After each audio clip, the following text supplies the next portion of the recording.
वसई विरार नालासोपाऱ्यामध्ये सायंकाळच्या वेळेमध्ये पावसाने आपला जोर वाढवलेला होता आणि या पडलेल्या पावसामुळे नालासोपारा गालानगर या परिसरामधला जो रस्ता जो आहे हा पूर्णपणे पाण्याखाली गेलेला आहे। आपण बघू शकता की या रस्त्यावरती जवळपास फूट ते 2 फुटाचं पाणी जे आहे हे या ठिकाणी साचलेलं आहे। हा जो रस्ता आहे हा स्टेशन वरून गालानगर या परिसराकडे जाणार आहे। रस्त्यामध्ये अनेक ठिकाणी खड्डे सुद्धा आहेत, त्यावर पाणी साचलं असल्यामुळे रिक्षा चालक असतील, पादचारी असतील, त्याचप्रमाणे वाहनधारक असतील यांना या खड्ड्याचा अंदाज न आल्यामुळे अपघाताचं प्रमाण सुद्धा या ठिकाणी मोठ्या प्रमाणामध्ये वाढलेलं आहे।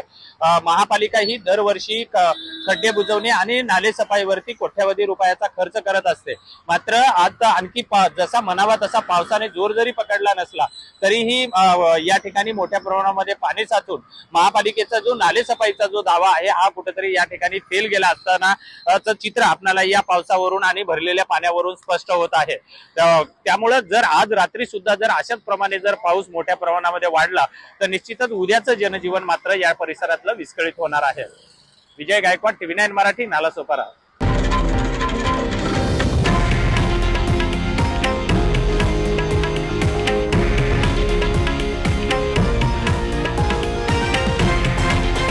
हे आहे देशातील नंबर 1 न्यूज नेटवर्क आणि आपण पाहत आहात TV9 मराठी, एकमेव।